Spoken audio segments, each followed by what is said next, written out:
dear learners, welcome to NIOS Studio. Myself, Dr. Triranjita Srivastav. Today, I will be discussing Module 7, Structure of Atom. In Part 4, we will discuss hydrogen spectrum. In this lecture, you will be able to understand the atomic spectra and we will determine the frequency and as well as the wavelength of the emitted radiation and in short hydrogen spectrum. Now, the question arises that what is a spectrum? A spectrum is a variation of energy with respect to frequency or wavelength. As you all know, electromagnetic spectrum which varies from radio waves to gamma rays, that is having a wavelength of 10 to the power 3 meters to 10 to the power minus 12 meters and corresponding frequency is also given over here. So, what is atomic spectra? Now, as you can see here, the word atomic means that we will prefer to use a gas or a vapor at a very low pressure. Now, in order to excite the atomic gas or the vapor, electric current is passed through it. Now, the excited atoms, due to the spontaneous emission, they will radiate certain energy. It was observed that in the emitted radiation, only specific wavelengths were obtained. This spectrum consists of bright lines on dark background and this type of spectra is known as emission spectra. This figure represents the line spectra of hydrogen atom in visible region. In this we can see 4 distinct lines in the dark background. The red line corresponds to 656 nanometer wavelength, whereas blue and violet, this corresponds to order of 400 nanometer. So, in this we see bright lines in the dark background and hence it is a representation of emission spectra. In contrast to this, there is a absorption spectra, that is when white light is passed through a gas, it was observed that some of the lines in the spectra were dark, that is we get dark lines in the bright spectrum and this was known as absorption spectrum. One of the distinct feature of this is that the dark lines corresponds precisely to those wavelengths at which the emission spectrum was observed. Like in this figure, we see the upper one is showing the emission spectra of hydrogen and the lower figure is showing the absorption spectrum. In the emission spectrum, we have bright lines on dark background, whereas in absorption spectrum, we have dark lines on bright background. And the lines are in 1-to-1 correspondence, that is in both the spectra, the lines are appearing at the same wavelength. So, this is basically the property of the material which we are studying. So, what is the importance of studying the spectra? So, it basically serves as a signature of a particular element or the gas which is present. One of the important application is in astronomical spectroscopy for detecting the presence of various elements and calculating the redshift of stars. In order to understand the atomic spectra, let us recall what we have already studied, that is the energy of electron in an atom. It is given by the expression that is En equal to minus mz square e to the power 4 over 8 epsilon naught square n square h square. From here we can see that energy in the nth state is inversely proportional to n square. This expression can be written as Ry z square over n square. Here Ry is the Rydberg constant of energy which has a value m e to the power 4 by 8 epsilon naught h square.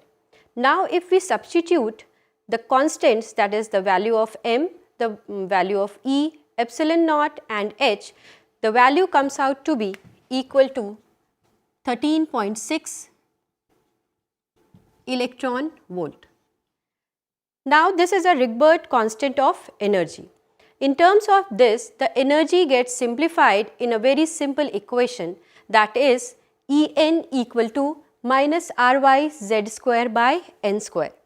If we talk about the hydrogen atom, then Z is equal to 1, and this can be written in a much simpler way, that is En equal to, this will be plus E1 by n square, where E1 is the energy of the electron in the ground state. If we write the energy of the electron in an nth state for the hydrogen atom, it is given by En equal to E1 by n square, where E1 is the energy of the electron in the ground state, which is equal to minus 13.6 electron volt, that is for n equal to 1 state. This figure represents the energy levels in hydrogen atom. In this figure, we can see that for the ground state, that is n equal to 1, the energy is minus 13.6 electron volt. For the first excited state, n is equal to 2 and the corresponding energy is minus 3.4 electron volt. For the second excited state, n equals to 3 and the energy is minus 1.51 electron volt. So, as we go to the upper states, that is the other higher order excited states, the energy decreases with respect to n square. Here the minus sign represents that the electron is bound to the nucleus. For n equal to infinite, we can see that here it is written ionization, that is the corresponding energy is 0 and the electron is no more bound to the nucleus. As we have studied the Bohr's postulate, so according to the fourth postulate, the energy of the emitted photon having frequency nu when electron falls from initial energy state n to a final energy state m is given by h nu equal to En minus Em, where En represents the initial state and Em represents the final state. Now, if an electron is in the initial state, it will emit a radiation which has a energy h nu, which is equal to the difference between the two energy levels, and by emitting this radiation, the electron comes to the final state, that is in the ground state. From here we can derive the expression for the frequency of the emitted radiation. So, this can be written as E1 1 by n square minus 1 by m square.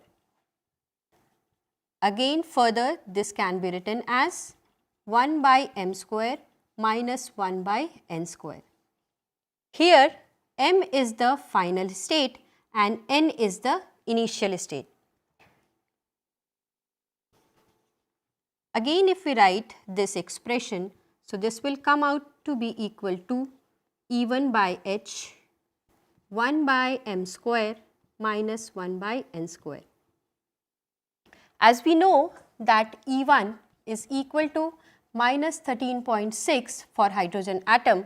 So, here itself it is having a minus sign. So, when we substitute over here, we will get the frequency which is positive. So, the frequency of the emitted radiation is given by this expression. Here we can introduce a subscript, that is m nu mn. This means that this is the frequency corresponding to the transition from the nth state to the mth state. The electron which is in the excited state, nth state, this will make a transition by the emission of a radiation having a frequency nu mn. The corresponding wavelength of the emitted radiation is written as lambda mn, which is represented as wave number of the emitted radiation. So, 1 over lambda Mn is the wave number, which is equal to minus E1 by Hc 1 by m square minus n square. This can further be simplified as 1 over h. Corresponding to this frequency, we can define the wavelength, that is 1 over lambda Mn will be equal to minus E1 by Hc times 1 over m square minus 1 over n square. These equations can be further simplified by substituting minus E1 by Hc equal to R, which is a universal constant known as Rydberg constant. After substituting the values here, we get R equal to 1.09 into 10 to the power 7 meter inverse. So, these expressions get simplified as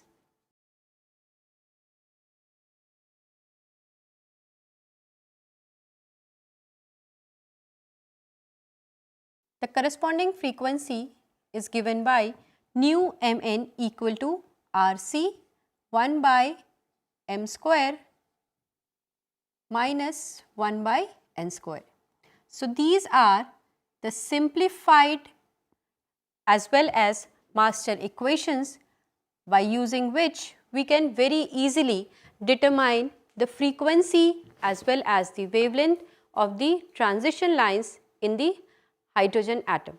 Now, we will show the energy spectrum diagram of the transitions in the hydrogen atom.